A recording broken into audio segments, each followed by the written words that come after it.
mga questions ninyo kung paano nga ba tumaba ang ating mga baby. Ang galing naman. Tulong yan. Ay, ayan na, kinukuha na. There is so much love to give. Something's telling me it's right. When you came to me, oh, I knew it's you, yeah, boy. The one to show me now and forever. Hello everyone! Welcome to my YouTube channel. My name is Maymay at ito naman ang aking bunso, si Asiel. Parang kailan lang yung aking panganay, si Meriel, yung kasama ko kapag nag-vlog. Nasa school yung aking panganay, 6 years old na siya ngayon. At ngayon mga kamamish, mga kamamis, mag-share ako sa inyo kasi marami akong nababasang comments dun sa mga previous vlogs ko. Yung mga questions ninyo kung paano nga ba tumaba ang ating mga baby. Tumaba, para tumaba. Pero syempre, very important pa rin mga kamamsis. Disclaimer, always ask your pediatrician. Huwag po kayong magdidepend dito sa aking mga sasabihin dahil hindi po ako healthcare professional. So, lahat ng isi-share ko sa inyo is based lamang sa aking experiences sa pagiging mommies at kung ano yung nag-work sa aking mga anak. So, first, gusto ko rin linawin sa inyo ha, may mga bata talagang hindi tabain. So, ako, mas mag-worry ako kapag yung anak ko ay sakitin kaysa sa hindi siya mataba. At habang nagpapakita na, ano ba yan anak ko? Mas mag-worry ako kung sakitin siya mga kamamis. Pero, mataba naman. Diba? May mga ganun eh. Or kung kunwari, payat pero hindi naman sakitin, okay lang yun mga kamamis. Basta ang sabi ng pedya ninyo is okay naman yung weight niya. Unless talaga sasabihin ng mga doktor natin na may problema sa kanila.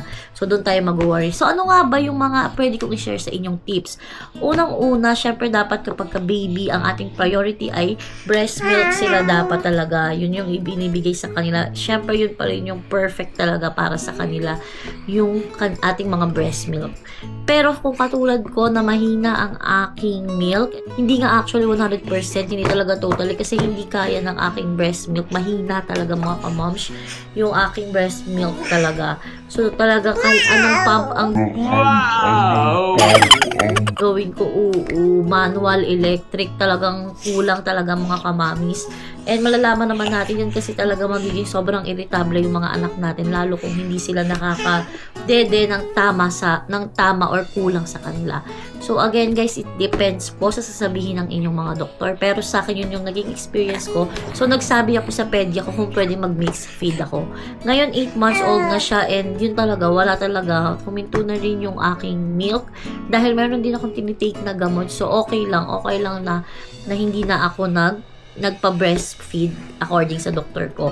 Pero kayo mga kamamis, kung meron kayong mga pre-existing medical condition, again, ask your doctor. Ang tips ko sa inyo, pag baby, ito, ipapakita ko sa inyo kung ano ba yung milk ng aking baby. At ito siya mga kamams. Ayan po.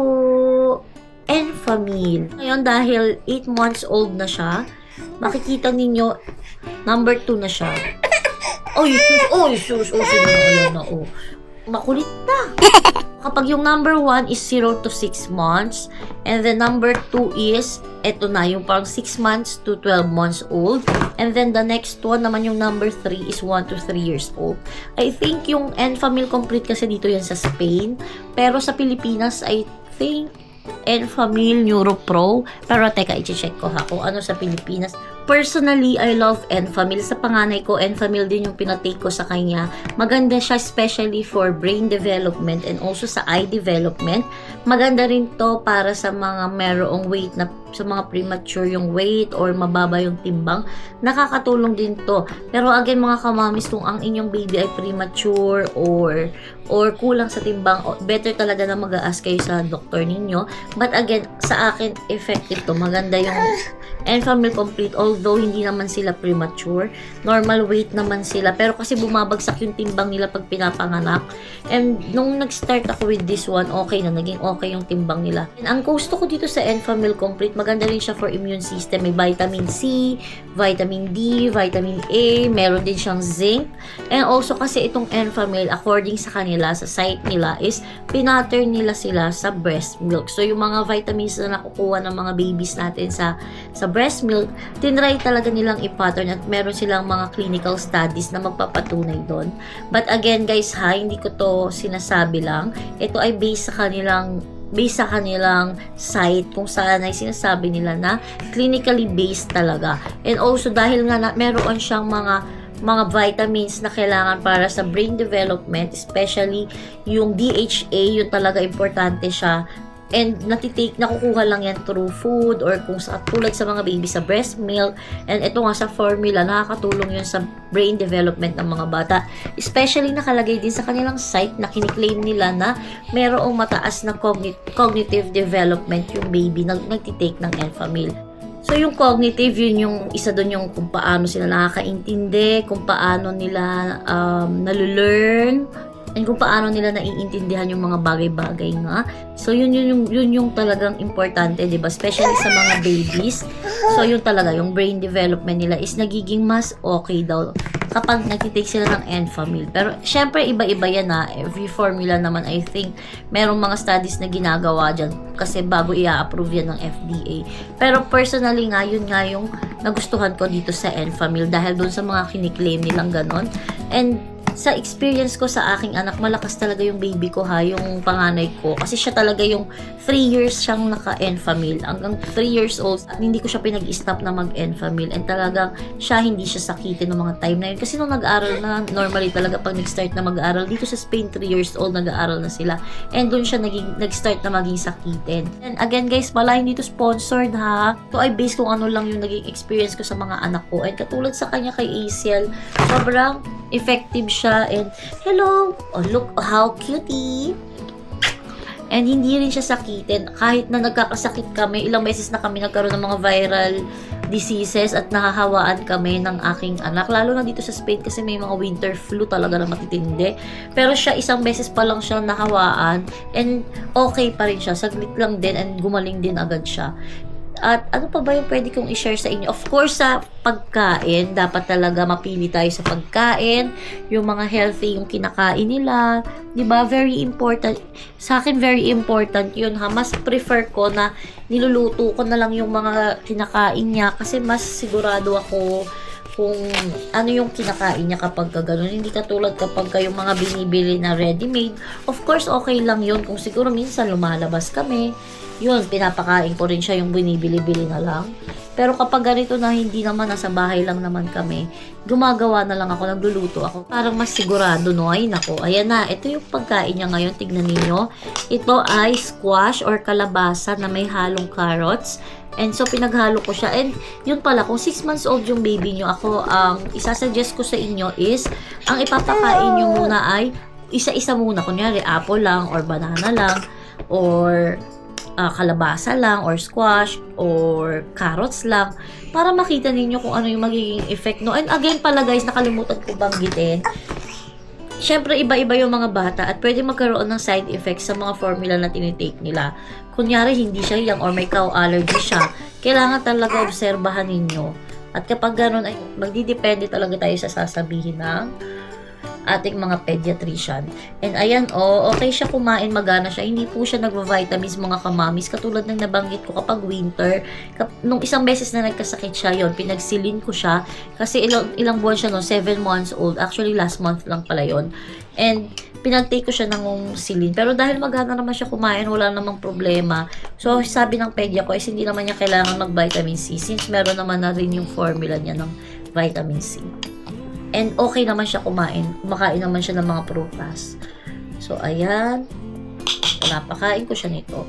Yun, and yun lang yung mga tips na masasabi ko mga kamamis, no? As long as na-try naman natin na gawin yun, wala namang magiging problema. Hahanapin nyo lang kasi minsan yung bata, iba-iba yung, may mga kakilala akong mamis na yung anak nilang panganay, gusto yung ganitong formula, pero yung pangalawa hindi. Yun, parang naninibago, no?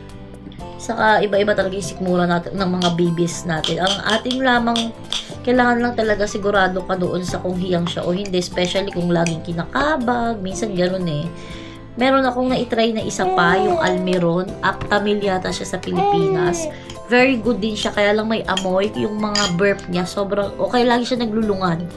Kaya hindi na yun yung pinapadede namin sa kanya.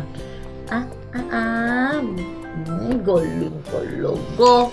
Ang galing naman ang kakain. Oh, very good yan. Oh, itlog. Ang galing naman ng kakain. So, ayan yung talagang pinaka-the best na kapag nag-start silang kumain, syempre, diba, dapat talaga mas natural, mas okay. Mga vegetables na makakatulong yan. Ay, ayan na, kinukuha na. So, yun na lang mga kamamis, no, mamaya na lang ulit at mahirap magpakain dito sa Bulinggit. At kukunin niya yung plato. Yum, yum. Yummy! Tiki. Tika mo. Tika mo. Yan, kamamis, magpapakain muna ako dito kay baby. And yun yung mga tips ko sa inyo. Siguraduhin nyo lang na okay yung formula or kung nagpapa-breastfeed kayo, mas better yon. Pero kung katulad sa akin na kailangan talagang may nagkakaroon ako ng problema is, yun yung masasuggest ko. Enfamil. Second, dapat yung kinakain nila is mga healthy food.